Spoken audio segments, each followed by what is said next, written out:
ये ऐसा गठबंधन है जिसमें एक दूसरे का कोई सम्मान नहीं करता, सब अपने परिवार का ही सम्मान करते हैं।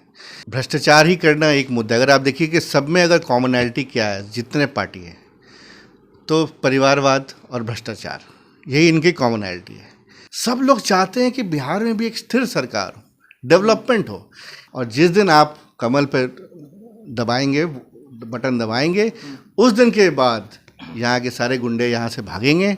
इंडिया गठबंधन बन चुका है, मगर इंडिया का जो सीट शेयरिंग है, खासकर बिहार की आप बात करें तो बिहार में इंडिया सीट शेयर नहीं कर पा रहा है। हमारे साथ इस वक्त एनआरआई सेल के प्रदेश अध्यक्ष मनीष जी हैं, बीजेपी नेता हैं। मनीष जी, आप कैसे देख रहे हैं इस चीज़ को कि भाई इंडिया गठबंधन बन गया, 3 बार इन लोगों ने मीटिंग कर ली, मगर बिहार में तो सीट बांट ही नहीं पा रहे हैं। रोज नीतीश कुमार जो है लालू प्रसाद यादव के घर पहुँच जाते हैं। देखिए, जो इंडिया अलायंस है, ये जो अलायंस है ये भ्रष्टाचारियों का अलायंस है और इनका कोई विजन नहीं है, और भ्रष्टाचार ही करना एक मुद्दा। अगर आप देखिए कि सब में अगर कॉमनैलिटी क्या है, जितने पार्टी है तो परिवारवाद और भ्रष्टाचार, यही इनकी कॉमनैलिटी है। अब वहाँ पे नीतीश जी गए थे कि उनको सम्मान मिलेगा, वो अपने आप को पीएम फेस देखते थे, लेकिन ऑब्वियसली आप लोग देख रहे हैं कि वो नहीं हो रहा है। अब उनको कोई पूछ नहीं रहा है, तो अब वो जगह जगह जा रहे हैं। अब अगर कोऑर्डिनेटर का भी उनको पोजीशन नहीं मिलता है तो फिर तो पूरा उनका प्रोग्राम ही फेल हो गया। तो ये ऐसा गठबंधन है जिसमें एक दूसरे का कोई सम्मान नहीं करता, सब अपने परिवार का ही सम्मान करते हैं।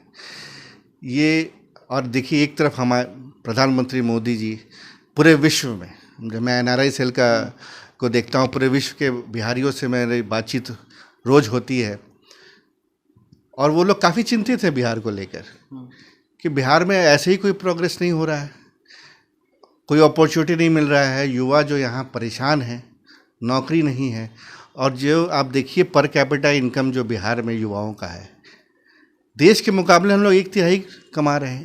एक तो जॉब नहीं है, जो जॉब है जिसको थोड़ा बहुत है उसको, वो भी 1/3 पैसा कमा रहा है, 4,000-5,000 रुपये महीना कमा रहा है। तो ये बहुत बुरा स्थिति है बिहार का। आप एनआरआई सेल में है तो आप बिहार के बाहर जो भी हमारे लोग हैं उनसे बातचीत करते हैं, तो वो क्या सोचते हैं कि बिहार में जो सरकार है वो स्थिर वाली चाहिए, उनकी क्या राय आती है आपके पास? देखिए, जैसे आप एनआरआई जैसे भारत के बाहर जाते हैं तो लोग को मोदी जी से एक बहुत बड़ा विश्वास है, राइट? और वो लोग मोदी जी पे बहुत गर्व करते हैं, क्योंकि मोदी जी जब बात करते हैं, जब बाहर जाते हैं तो एक उनका सम्मान बढ़ता है। जैसे मैं खुद रहा हूँ अमेरिका में 12 साल, तो मुझे मालूम है कि जब भारत का कोई बड़ा चीज़ होता है, जैसे तो एक भारतीय होने के नाते आप विदेश में रह रहे हैं, वहाँ के लोग आपको सम्मान से देखते हैं। हाँ, अब आप एक बिहारी है तो एक भारत का सम्मान हो रहा है, भारत आगे बढ़ रहा है, अभी 5 टॉप 5 इकॉनमी वर्ल्ड में पहुँच ही गया है अभी। लेकिन जब आप पूछते हैं कि आप बिहार से हैं और लोग आपसे बिहार की राजनीति के बारे में पूछते हैं, वहाँ पे क्या हो रहा है, तो फिर वो मायूसी आ जाता है।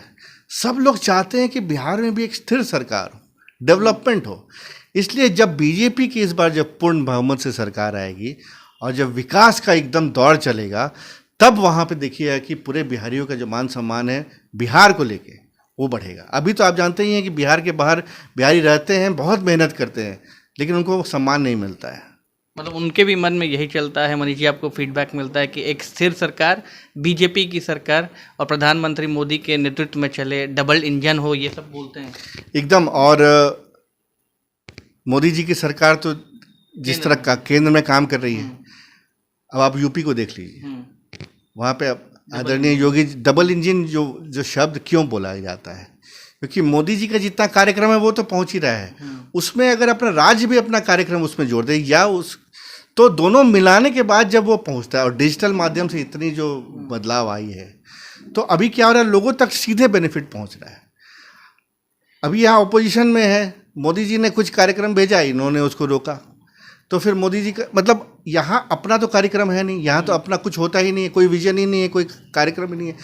तो ये बड़ा ही बिहार की स्थिति दुखद है। मतलब हम लोग को बहुत दुख होता है देख के कि जो हम लोग के अंदर इतना पोटेंशियल है और हम लोग इतना नॉलेजेबल हैं, हमारे अंदर मतलब इतनी बौद्धिक शक्ति है, बिहार के युवाओं के अंदर, पर उसको जगह ही नहीं मिल रहा है आगे बढ़ने का। 24 और 25 की लड़ाई है, बीजेपी मान रहे हैं कि पूर्ण बहुमत से आ रही है, आश्वस्त हैं इस बात के लिए? 100%, और ये मैं लोग भरोसा आपके करेंगे। चैनल के माध्यम से बोलता हूँ, 100% मोदी जी की सरकार पिछले बार के मुकाबले इस बार ज़्यादा सीट से आएगी, और इस बार विधानसभा में बीजेपी की बहुमत की सरकार होगी।